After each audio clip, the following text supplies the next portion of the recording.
we got Klaus Schwab, the 86-year-old head of the World Economic Forum. This came to us courtesy of the Wall Street Journal about a week ago, but it went largely unreported outside of the journal itself, and of course VT.com, where you can go read all about it. If you want to. If you want to. At your own risk. At your own risk, yes. But Klaus Schwab has been accused of sexual harassment and creating a toxic work environment at the World Economic Forum.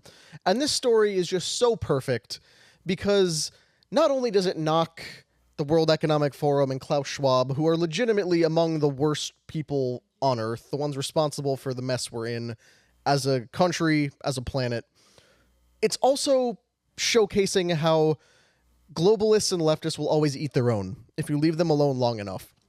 You would assume that the World Economic Forum was this perfect utopian organization where the people with, even if they're misguided, they're driven for the good of humanity, and they're the driving force behind DEI and gender equality. And you would assume that because they do this, they're squared away, but clearly they have not cleaned their own house in a while.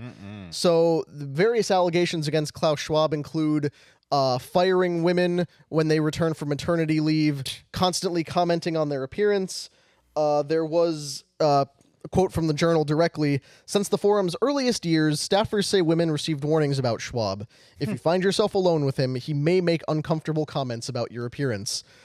Generally, Schwab's behavior towards the women in his orbit was described as, quote, "more awkward than menacing, but inappropriate for a leader." And the one incident that they talk about specifically of sexual harassment was a European staffer who worked for the WEF in Geneva in the 2000s claims that Schwab once, quote, propped his leg up on his desk or with his crotch in front of her face and told her he wished she was in a Hawaiian outfit because he would like to see her in a Hawaiian costume. And I'm sorry, we shouldn't laugh at what this poor woman went through, but it's such an odd request. Imagine that egghead doing that. And I just gotta say, too, imagine that. If putting your leg up on a desk so your crotch is facing the room and making weird comments is an offense, somebody incarcerate Vincent O'Shaughnessy immediately. But he said he did that to a bunch of women, said, if I wasn't married, I'd marry you. And his wife of many years is his former assistant, so clearly he likes to date within his staff. The World Economic Forum is always held at Davos, and Davos is where we see the stories of the hookers and the drugs. Escorts, because they're expensive. Escorts. I'm sorry. Yes, how white trash of me to. Yeah. But yes, so the prostitutes and not the whores. That's for truckers. But that's the same conference that they have every year. Same conference, and every year. Around the time where they announce that the World Economic Forum is going on in Davos is then when the reports come out about all of the high-priced escorts that'll be there and all the drugs that go on. In fact, many of the people who spoke to the Wall Street Journal said that Davos is like the worst place for this, where it's not just Klaus Schwab, it's all the high-level staffers. They call it white on blue action because you have different color badges depending on whether you're a VIP or a staffer. So a white badge and a blue badge hooking up or having some kind of interaction is called that. The forum says they know nothing about this. They treat discrimination very seriously. But it goes beyond that because other employees said they were discriminated against based on their age. At one point, an HR manager was instructed to fire everybody over the age of 50 to give the group a more youthful appearance. He refused to do that and was then fired himself. And then this is just where it gets beautiful because it's also apparently super racist.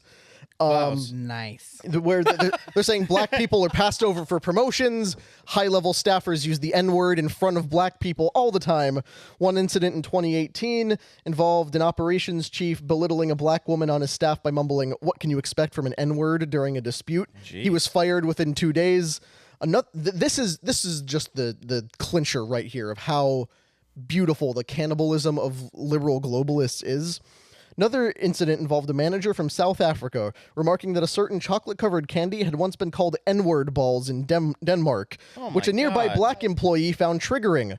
The manager was later reprimanded for her comments, at which point she cried about her ancestral guilt and asked the offended employee to organize diversity, equity, and inclusion training for her department. and that's for just her. That's exactly what it is. These virtue signaling fucks. The people who virtue signal the hardest are the biggest racists and sexists behind the scenes. Exactly. Just like Gavin Newsom. But it's also idiot liberals who are making problems out of things that might not necessarily be problems. Because who do you believe?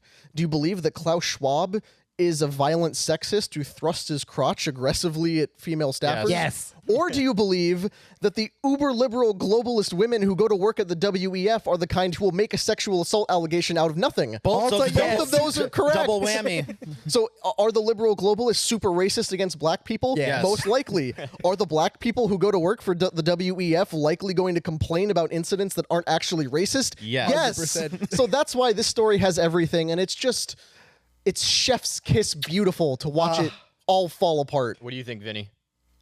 Oh, I mean, I agree with Connor. The fact that these moments, bro, like I told you guys, how I sleep better at night knowing that the Democratic Party and all these leftist, disgusting human beings are just like I just read right now in the story while a couple minutes ago, George Clooney is asking for Biden to step down and everything's falling apart, and I just. It tastes so good. And when Connor started reading the story about Klaus Schwab, I just thought the headline could have been "When Demons Do Demon Things." I mean, these people have sold their souls to the devil. I mean, toxic work environment.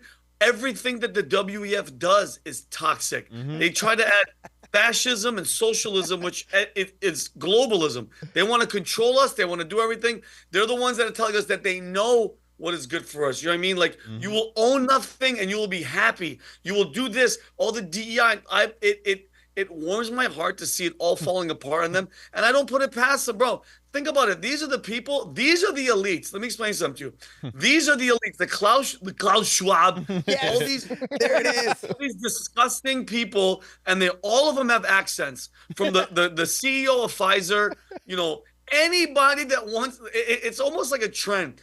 Any one of the people that want to tell you how to live, how to you know how you should live your life, what they know is better for you. They always have an accent, and if not an accent, they sound like Bill Gates, just, you know, like a Kermit. They just sound like I don't trust you, so I don't put it past them, brother. I think if there's anybody that has skeletons in their closets, and they can do disgusting things like the Epstein type of folk, these upper echelon elite people, and get away with it because they're protected, it's people like Klaus Schwab. So I don't put it past them, bro. And if that's just if this is what is, if he was just sitting there like this and that's what they reported, imagine the people that are really have the stuff that, you know, they probably have dirt on this guy that, you know, kind of disappeared, and you never hear from these people Imagine again. what Yuval Harari's been doing to people. Oh my God. Oh my god. And Just in a gate. Yeah. yeah, exactly. Yeah. What's really funny is that the journal talked to these employees via a WhatsApp group chat for ex-WEF members. The group chat that has several hundred members in it is literally called WEFugees or WEFugees, as in people who have been ousted from the group. So it is a perfect reminder, because like we're saying, you know, the globalists are evil. The people who work for them have all these problems. We are controlled by extremely weak, soft-minded, soft-bodied people. These are not strong people who can put up with even the slightest bit of difficulty in their workplace. They go to work for the WEF and expect they're going to be in a utopia. The second it's not, they're emotionally traumatized forever and have to cause huge problems. Not that I mind. I'm happy to see them try to tear the WEF down from inside, but it shows like they couldn't hack it anywhere else. That's why they were there. Well, you just got to remember too, I think there's layers to this, and I think that this is an example of seeing them being put out to pasture as a sacrificial lamb, because I don't think the people who actually run the world are too happy with how public Klaus Schwab has been with openly bragging about exactly what he wants to do to the world and the degree to which he's trying to call attention upon the WEF. So there's a lot of institutions that do exactly what the WEF does. But isn't that part of what we've talked about, Vinny? I forget the term. If you can jump in. Predictive programming, where they have to tell you what they're going Yeah. to do before they do it. Oh, So- karmic, Rob, it's called karmic retribution. They have to let you know exactly what they're doing because their cabal, their little evil, I don't know what the hell moral code that they go by, they have to subliminally or kind of in your face show you what they're doing. Yes. So And it's super interesting. We always talk about Klaus Schwab, George Soros. It's the people that those guys answer to that I'm super interested. Who are those guys? Right. Who is George Soros's boss? Who is Klaus Schwab's boss? And who's the one that goes and it feels like with Biden, they flipped the switch on. Yeah. They went, okay, we can't hide this anymore. Now go ahead. Yep. Whatever you want. Here are the talking points. Go ahead, hit home, and bring them down. it feels like they're doing the same thing here. Who's the person that flips that switch Exactly. on Klaus Schwab? Yeah, I'm obsessively looking into that right now, but and we'll get to that someday. But there's layers to this, and like Stephen Greer said before, there's a group of like a couple hundred people that really run the world, and goes back to like deep royalty, nobility ties to people who are like, there's generational wealth, there's old money to the highest extent, like that type of stuff. There's still a couple hundred people that really control everything that happens. Final word, Humberto. Carl Schwab. Hey, all right. I thought you had something you wanted No, to I say. don't have nothing, but I was gonna say what he said. Like you should see the apartment. There's piles of books and things and binders. He's actually looking into those people. Can I ask you a question? Yeah. Real quick before we move on. And Vinny, I'd love for you to weigh in because I don't think we talked about going deep. Vinny goes deep and wide on a lot of things. Have you guys, this sounds so egotistical. Any of you guys kind of worried when you start digging into this stuff? Like I was sitting on my patio last night in my backyard, and I was thinking about how, yes, I live in a gated community and I'm safe.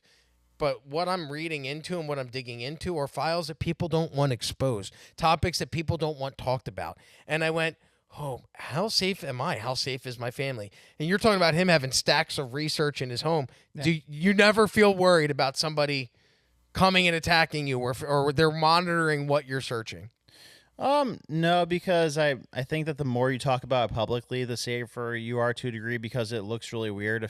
Yeah, sure, there's the Boeing whistleblower stuff, but I think there's certain things that they'll explicitly kill you for, but there's certain things that. No, look at Bill Cooper, Beyond a Pale Horse. They shot that guy in his home, and then he shot at cops too. But yeah, he was actually outside. He was actually outside, Rob, where the cops showed up, and it was because of taxes or something stupid. But Rob, you know what I think it is? I'm not scared. I mean, at all, because my health insurance is God. I'm good. I know my relationship. When Pat says the future looks bright, I do believe it in all aspects of life. No matter what, our future, the country's future, and when I die, when that moment happens, my future does look bright because I know that I'm going somewhere better than this. And when you asked, who do these people answer to, Rob? Because I'm always in my head like, who are they really answering to? When it gets to that level, bro, it's not a person. They're answering to evil. They're answering to Satan himself. That there's no other way, because there's no other explanation for the things that they say, the policies that they're trying to enforce. You are trying to destroy humanity. So there is no other answer. That's the height. That's the CEO. That's the CEO, and that's the boss. And in regard to them coming after me, I don't give a shit, bro. But because the truth is, Rob, the stuff that we're speaking is dangerous, but it's not until you get to a certain level, like a Donald Trump, where you start speaking that shit, and then they go, whoop, here's the dirt that we've been compiling. Because I don't know if you know this or not, but back in, post 9/11, if you just said certain keywords into a cell phone, Allah, bomb, terrorism, blah, blah, there's a supercomputer that picks you up, bro. I know a guy that worked at the NSA, and it's just weird. It's a computer is listening and deciphering to the conversation, and once it realizes you're not a threat, then it drops you. But think about that. That was back in 2001. We're 23 years later, bro. They know that if you're a threat or not, and if your voice is big. And Alex Jones, you see what's happening with Alex Jones.